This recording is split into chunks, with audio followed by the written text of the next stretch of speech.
The other thing I like to do is clean up the hub where the rear main seal runs, and you can see where the rear main seal has polished the hub right in here. And if you look closely, I don't know if you can see it in the video, but I can see it. There's some grooves cut into that hub by the old seal, which is one reason there's a little bit of oil that'll leak through that. Ultimately, that's what's put, I think, a bunch of the oil I found in the bell housing all over the periphery. I also saw little bits of oil streaming around here, little patterns of it radially, which I think were coming from that seal. So one thing I like to do is clean that hub up, and I like to use a little metal polish, and I want it to be spick and span and shiny. So I want to get rid of this, if you look here you'll see the discoloration. I want to get rid of that. So I started working over here, and I'm just going to keep applying the polish until I get rid of all the discoloration, which is baked on oil and potentially small schmutzes. And you can see I'm taking that right off. After I'd used my metal polish to get rid of all the grunge that was on the hub, there were still those grooves in there, and that bothered me a little bit. When I looked at them closely, they matched up with the grooves that are in the seal itself. And the seal turned out to be what we call the new Teflon version, which is the one that really gives you a good oil-tight seal. But I got a little worried that I had some grooves in the hub. So in checking around, I was told that if those grooves aren't very deep, I should be able to polish them out. So I ran my fingernail across the grooves, and I really couldn't feel them, so that was encouraging. I figured they might not be very deep. I used wet-dry sandpaper, started out with 400 grit, and kind of swirling patterned sand the whole hub perimeter all the way around. And I did that until I could see that the scratches from the sandpaper were cutting across the grooves, and then shifted to 600, 1000, and finished up with 1500 wet dry paper. And at that point I had a nice shiny hub. So I used the metal cleaner again, the metal polish, and my shop towel, blue shop towel, and polished that all up until I didn't get any more black smudges on the blue shop towel. So I think that's going to work. It doesn't show the grooves anymore from the old original seal.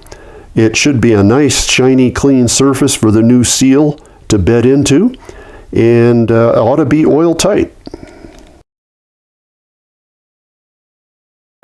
Now on the teeth of the flywheel where the starter motor engages, I can run my fingernail along the top of the tooth and I can catch a little burr right along the top. So I want to get those off and make life a little easier for the starter motor gear and the flywheel. So I'm going to use a flat file, and I'm just going to pull it against the raised part like that. Only takes a couple of draws, and then run my finger across and make sure I've got the burrs off the top of the tooth. And I think that'll make things run just a little nicer.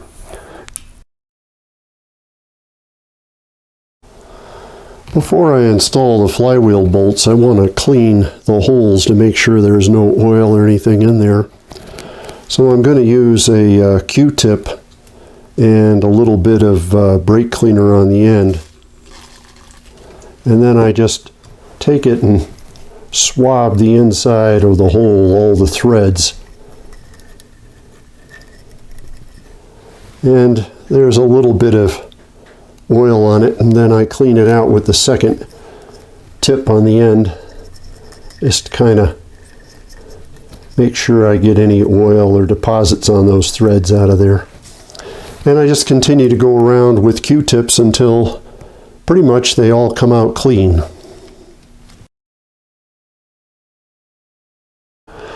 So I'm ready to install the flywheel. I've got the new rear end seal in and the thrust washer, and I put engine assembly lube on the face of that thrust washer when I installed it, and a little bit on the seal to protect it.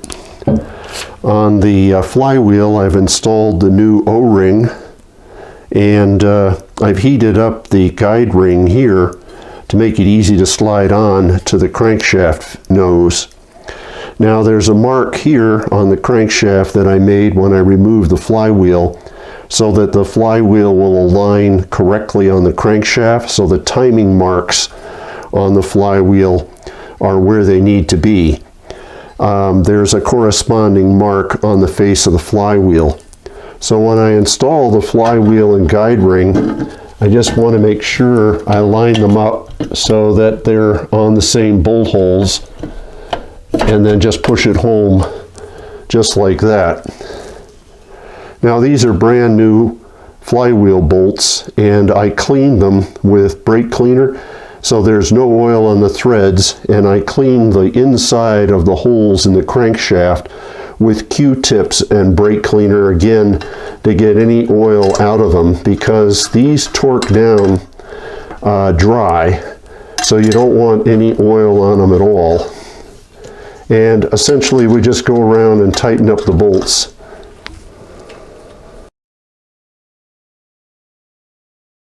Now I've got the bolts kind of hand tight to push the flywheel back, and I want to just loosen them just a tiny bit.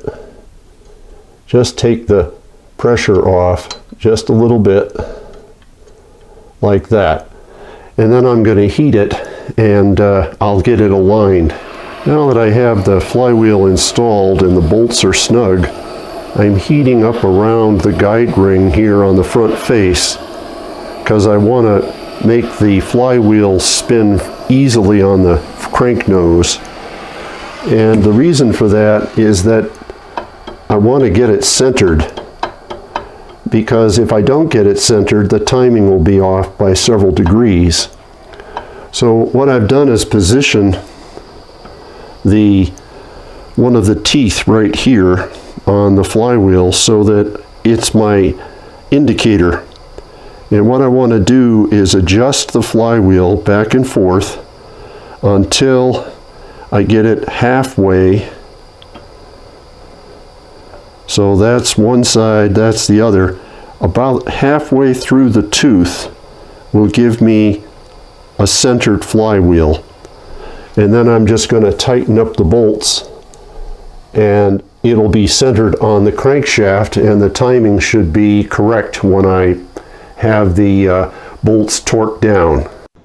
In this picture, you can see that the left edge of the flywheel tooth lines up with the edge of the starter motor housing.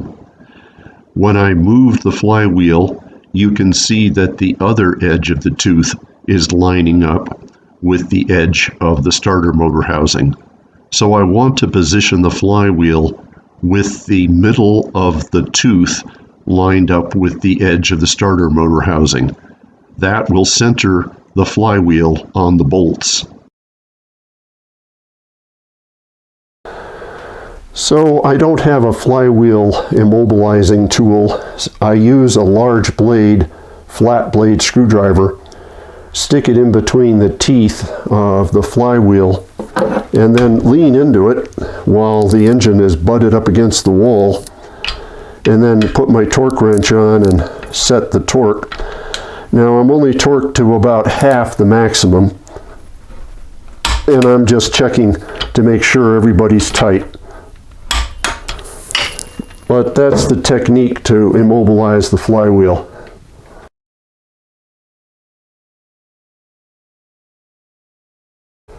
In order to tighten the flywheel bolts to 92 foot-pounds, I had to improvise because I don't have an engine stand.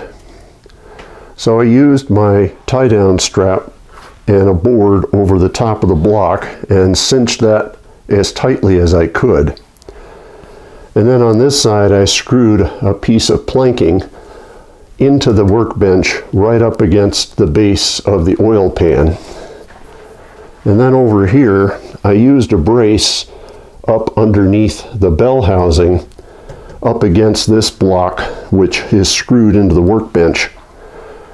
Doing that kept the engine from trying to roll over as I torqued up the flywheel bolts.